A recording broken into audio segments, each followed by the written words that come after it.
जय नमस्कार, मेरा नाम सनी श्रीवास्तव। स्वागत है आपका टीचर्स अड्डा के यूट्यूब चैनल पे।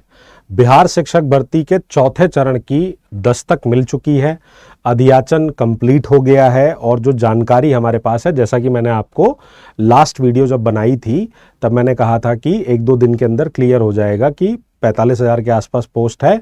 हो सकता है कि ये एक बार में आ जाए, हो सकता है ये 2 टुकड़ों में आए, पर अच्छी बात यह है कि 45,000, हालांकि पोस्ट और हो सकते थे, पर ठीक है, अभी 45,000 पोस्ट का जो नोटिफिकेशन इन्होंने दिया है, नोटिफिकेशन इन द सेंस जो अधियाचना दी है, उसके अंदर अगर मैं मिडिल स्कूल की बात करूं तो क्लास 6 to 8 में 8,553 पद बताए 63 पद बताए जा रहे हैं। तो मोर देन 8,000 प्लस पोस्ट पर ये वैकेंसीज आ रही हैं। किसके लिए? 6 to 8 के लिए, वर्ग 6 से 8 के लिए।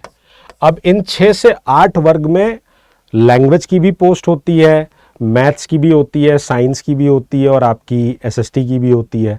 तो मेरा ये गेस है, मुझे ऐसा लग रहा है कि 6 to 8 के अंदर जो टोटल पोस्ट होगी वो अराउंड 2,000 प्लस हमें देखने को मिल सकती है।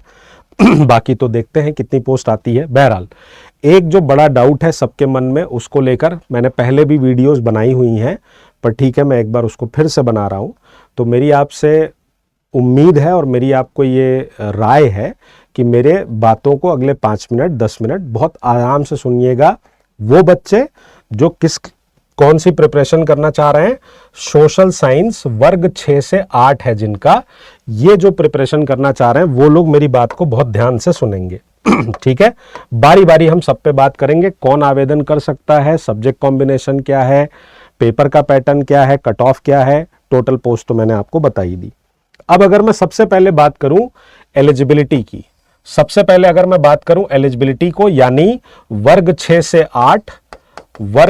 6 से 8 एसएसटी, कौन लोग इसमें आवेदन कर सकते हैं? तो देखिए भैया, बड़ी सिंपल सी बात है, आपका ग्रेजुएशन कंप्लीट होना चाहिए, क्योंकि डिग्री क्या होनी चाहिए? कंप्लीट।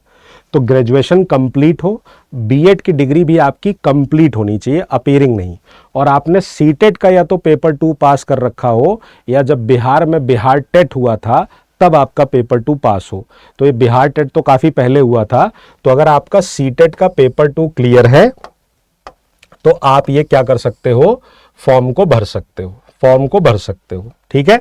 दूसरा, अगर आपने ग्रेजुएशन किया है और ग्रेजुएशन के बाद आपका डिप्लोमा है और आप सीटेट का पेपर 2 पास हो, तब भी आप ये फॉर्म भर सकते हो। पर ये याद रखिएगा कि डिग्री क्या होनी चाहिए? कंप्लीट होनी चाहिए। अब सब्जेक्ट कॉम्बिनेशन की अगर बात करूं तो उससे पहले 2-3 सवाल हैं कि सर कौन ये फॉर्म भर सकते हैं? तो भारत का कोई भी छात्र ये फॉर्म क्या कर सकता है? आराम से भर सकता है। आप किसी भी स्टेट से बिलोंग करते हो, आप ये भर सकते हैं। क्या डोमिसाइल पॉलिसी लागू है? बिल्कुल लागू है। तो सर अगर डोमिसाइल पॉलिसी लागू है, फिर कैसे हम लोग फॉर्म भर पाएंगे? तो बाहरी स्टूडेंट्स के लिए कुछ परसेंट का क्या दिया गया है? विंडो दिया गया है। बाकी के जो परसेंटेज हैं वो बिहार के स्टूडेंट के लिए रख दिए जाएंगे। ठीक है। अब ये कितना परसेंट होगा, क्या होगा, ये देखिए तभी क्लियर होगा जब इसका फुल फ्लेज नोटिफिकेशन आ जाएगा। बहरहाल आप ये मान के चलिए कि अगर आप किसी अदर स्टेट के स्टूडेंट हैं तो आप ये फॉर्म भर सकते हैं, आपको कोई प्रॉब्लम नहीं है। आपका क्या होना चाहिए? ग्रेजुएशन, आपका सीटेट पेपर 2 क्लियर होना चाहिए और आपकी बीएड या डिप्लोमा में से आपने कोई भी एक डिग्री कर रखी हो। और सीटेट का स्कोर जो अदर स्टेट के स्टूडेंट हैं उनके लिए कितना होना चाहिए? तो अगर आप मेल कैटेगरी से हैं, आप चाहे किसी भी कैटेगरी को बिलोंग कर रहे हो, आपके लिए 90 स्कोर होगा। आप फीमेल हैं, चाहे आप किसी भी कैटेगरी को बिलोंग कर रहे हो, आपके लिए जो स्कोर होगा वो कितना होगा? 82 होगा। तो अदर स्टेट स्टूडेंट के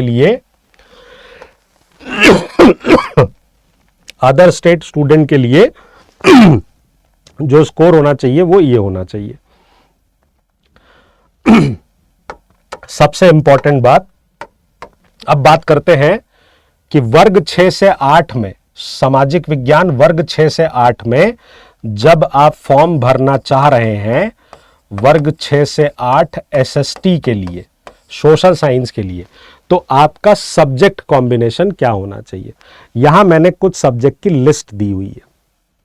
सबसे पहले हिस्ट्री, फिर पॉलिटिकल साइंस, ज्योग्राफी यानी भूगोल, इकोनॉमिक्स, सोशियोलॉजी समाजशास्त्र, साइकोलॉजी यानी मनोविज्ञान, फिलॉसफी यानी दर्शन शास्त्र, होम साइंस यानी गृह विज्ञान, और सबसे नीचे जो आपको शायद नहीं दिख रहा होगा वो है कॉमर्स, वो है कॉमर्स। तो मैं कोशिश करूंगा कि एक बार आपको दिख जाए। तो ये क्या है, कॉमर्स है, ठीक है। इनमें से ये जो सब्जेक्ट दिए गए हैं, इनमें से अगर कोई भी दो विषय आपने अपने ग्रेजुएशन में पढ़ रखा है तो आप यहां पर फॉर्म भर सकते हैं, ठीक है। सब्जेक्ट फिर से सुन लीजिए, history, pol science, geography, economics, sociology, psychology, philosophy, home science और कॉमर्स। तो जो बच्चे कॉमर्स से पढ़े हैं, अगर आपने कॉमर्स में इकोनॉमिक्स पढ़ा है तो भी आप ये फॉर्म भर सकते हैं। अगर आपने ग्रेजुएशन में होम साइंस पढ़ा है और उसमें सब्सिडरी के तौर पे आपने इनमें से कोई भी दूसरा विषय पढ़ा है तो आप ये फॉर्म भर सकते हैं। ये आपका मेन सब्जेक्ट होना जरूरी नहीं है। आप सब्सिडरी के तौर पे अगर इनमें से कोई भी दो विषय आपने पढ़ रखा है तो आप ये फॉर्म भर सकते हैं। तो 6 to 8 में ऑलमोस्ट सबका कॉम्बिनेशन बन जाता है, चाहे वो कॉमर्स का स्टूडेंट हो, चाहे उसने अपने ग्रेजुएशन में हिस्ट्री, पॉलिटी, ज्योग्राफी, इकोनॉमिक्स में से कुछ भी पढ़ा हो, या अगर ये नहीं पढ़ा है, ज्योग्राफी, सोशियोलॉजी पढ़ा है तो भी भर सकता है। इस लिस्ट में कोई भी दो विषय आपने अगर पढ़ा हुआ है तो आप ये फॉर्म भर सकते हैं। तो मैं उम्मीद कर रहा हूं कि सब्जेक्ट कॉम्बिनेशन आप लोगों को क्लियर हो गया होगा।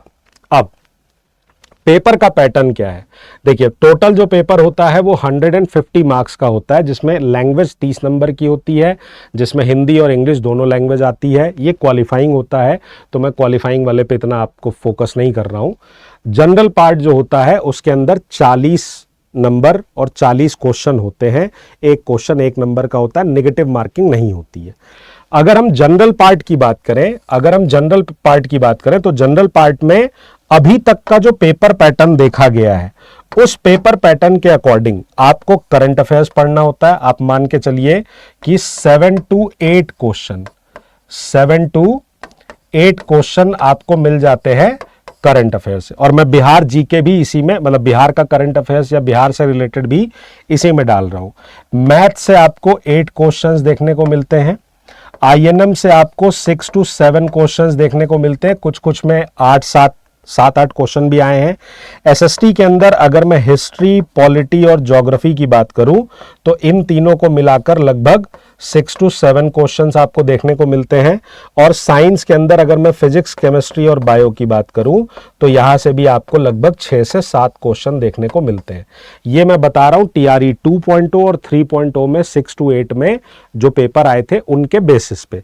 तो अगर आप एटलीस्ट इतनी चीजें तैयार करते हैं तो आप अच्छी खासी तैयारी आपकी जनरल पेपर में हो सकती है। फिर 80 नंबर का जो सेकंड पार्ट है उसके अंदर हमें कोई 2 सेक्शन करने होते हैं।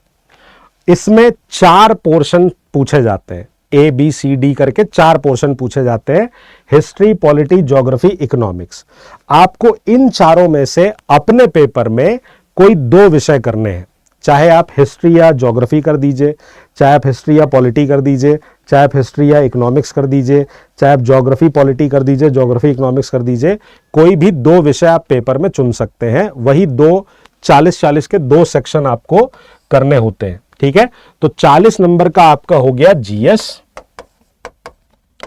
40 का आपका हो गया सब्जेक्ट 1 और 40 का आपका हो गया सब्जेक्ट 2। यही आपका क्या बनता है, पेपर बनता है, ठीक है।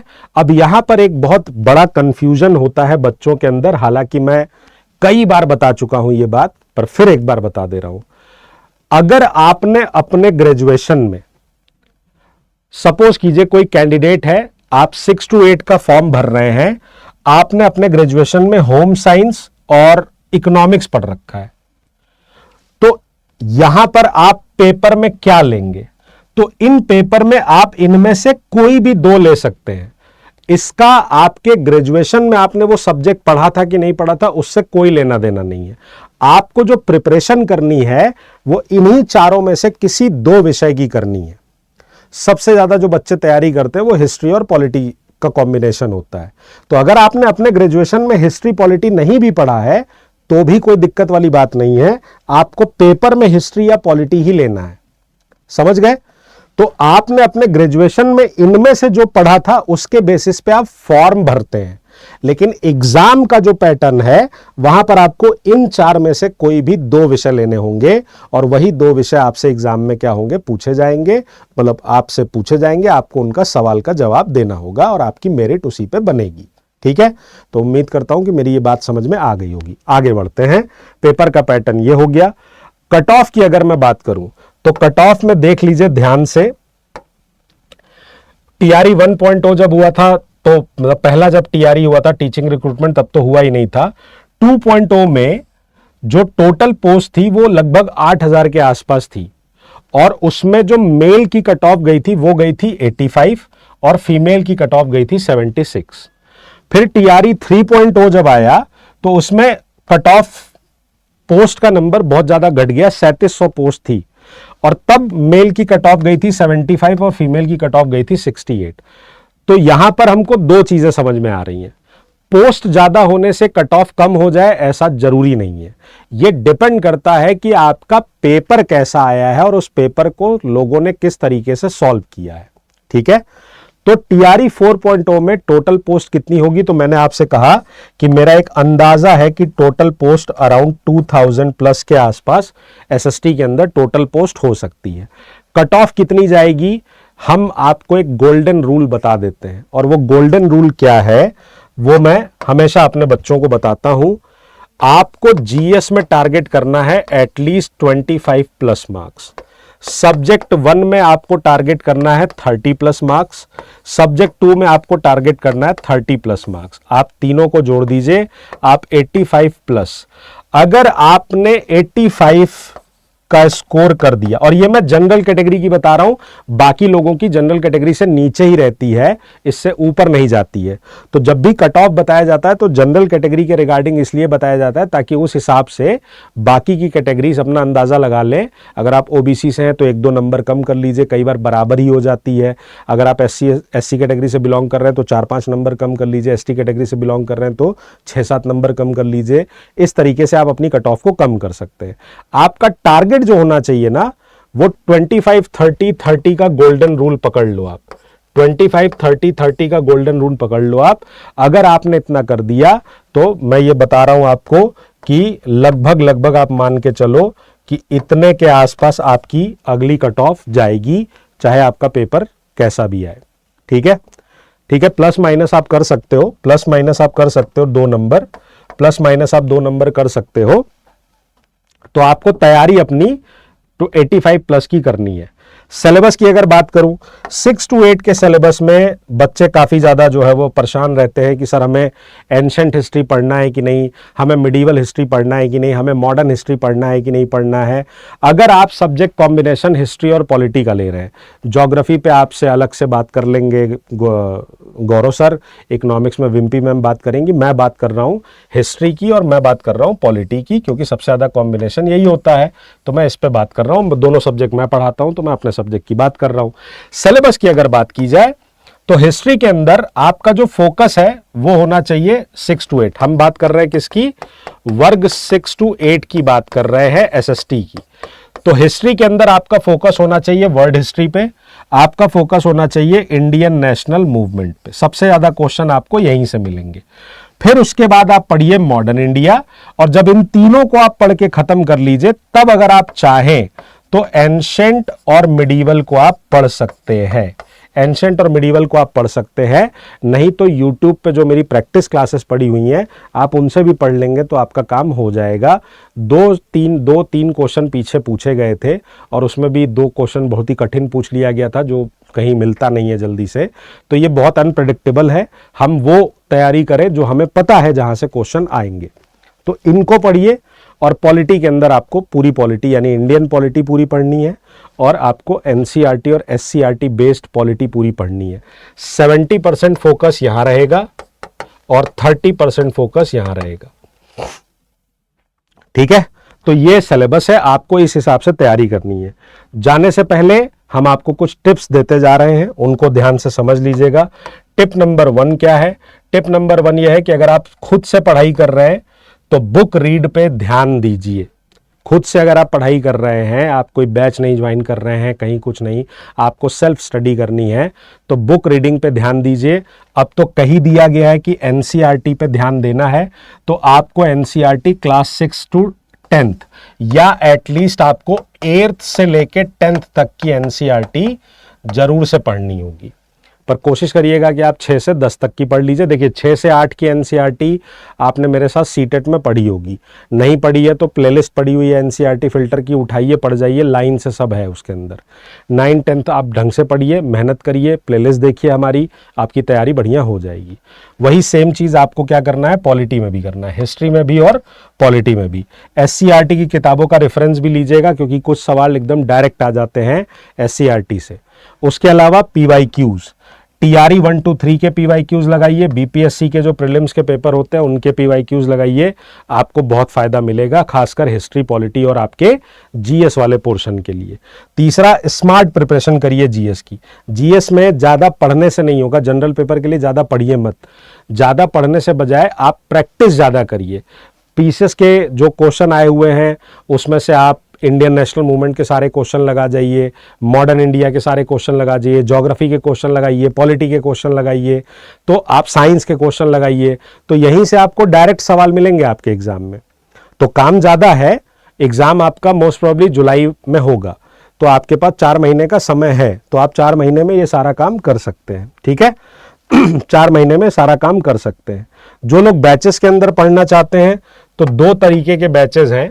फाउंडेशन बैच, आप उसके अंदर आपको वीडियो मिल जाएगा, उसमें सारी थ्योरी है, हिस्ट्री की भी और पॉलिटी की भी। समय कम है तो आप क्लासेस को जल्दी जल्दी देखिए, हिस्ट्री और पॉलिटी की पूरी थ्योरी आप अपने से कवर करते चलिए। मैं जब लाइव क्लास स्टार्ट करूंगा तो मैं प्रैक्टिस पे ज़्यादा फोकस कराऊंगा, क्योंकि बार बार यही होता है कि थ्योरी तो हम लोग पढ़ लेते हैं, प्रैक्टिस कम रह जाती है हमारी, तो हम प्रैक्टिस पे ज़्यादा फोकस करेंगे। तो थ्योरी कोर्स का जो वीडियो बना हुआ, मतलब थ्योरी का जो वीडियो कोर्स बना हुआ है, आप उसको परचेस कर सकते हैं, वहाँ उसकी प्राइस भी कम है। सब्जेक्ट की बात कर रहा हूँ मैं, तो वहाँ से आप अपनी तैयारी कर सकते हैं। जो लोग लाइव बैचेस में पढ़ रहे हैं वो पढ़ ही रहे हैं, अभी उनका पॉलिटिकल साइंस वैसे ही चल रहा है, ये खत्म करने के बाद मुझे उनको भी प्रैक्टिस करानी है। आप जो नए लोग आओगे आपको भी उसी के अंदर प्रैक्टिस में करवा दूंगा, ठीक है। यूट्यूब क्लासेस में प्लेलिस्ट की अगर बात करें, हिस्ट्री का कंप्लीट रिवीजन और पॉलिटी का कंप्लीट रिवीजन आपको हमारे चैनल पे ही मिल जाएगा, ठीक, आपको हमारे चैनल पे ही मिल जाएगा। वहां से आप क्या कर सकते हो, कंप्लीट रिवीजन कर सकते हो, कंप्लीट रिवीजन कर सकते हो। आप हमारे चैनल पे जब आते हो तो मेन होम पेज पे जब आप आते हो तो इसी होम पेज पे आप नीचे जाओगे, इसी होम पेज पे आप नीचे जाओगे तो वहां पर आपको इंडियन हिस्ट्री का कंप्लीट रिवीजन मिल जाएगा। इसमें आप एंशंट, मिडीवल, मॉडर्न पूरा कवर कर लेंगे। पॉलिटी का आपको कंप्लीट रिवीजन मिलेगा, इसमें आप एनसीईआरटी पॉलिटी, इंडियन पॉलिटी सारा कवर कर लेंगे। वर्ल्ड हिस्ट्री का प्लेलिस्ट भी पड़ा हुआ है, और मैं अभी यूट्यूब पे जब क्लासेस स्टार्ट करूंगा तो उसमें वर्ल्ड हिस्ट्री और पॉलिटी पे और क्लासेस में आपको प्रैक्टिस की करवा दूंगा। जो लोग बैचेस के अंदर जुड़ना चाहते हैं उनको एक बार बता देता हूं, आप हमारी वेबसाइट पे जाइए, अड्डा 24/7 पे, आप यहाँ पर जाइए, ऑल कोर्सेज में जाइए, टीचिंग पे जाकर बिहार को देखिए, बिहार शिक्षक भर्ती 6 से 8।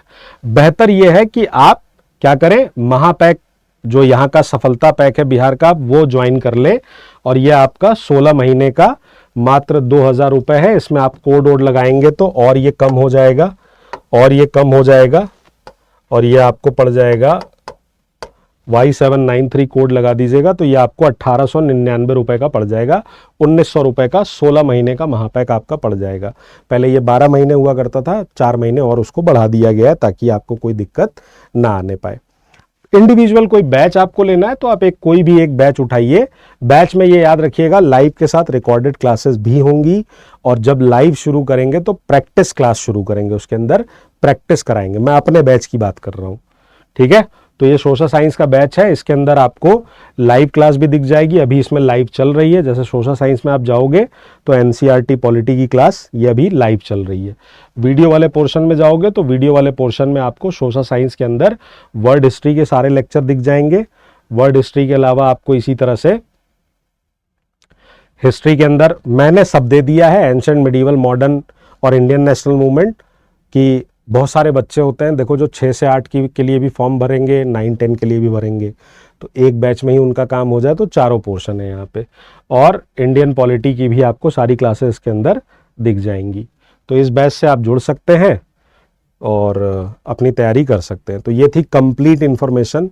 देखते हैं नोटिफिकेशन कब तक आएगा। मेरा अंदाज़ा है कि मिड मार्च तक नोटिफिकेशन आ जाएगा। जुलाई तक मोस्ट प्रॉब्ली आपका पेपर हो जाना चाहिए, अगर कोई बहुत ज़्यादा उसमें दिक्कत नहीं आती है।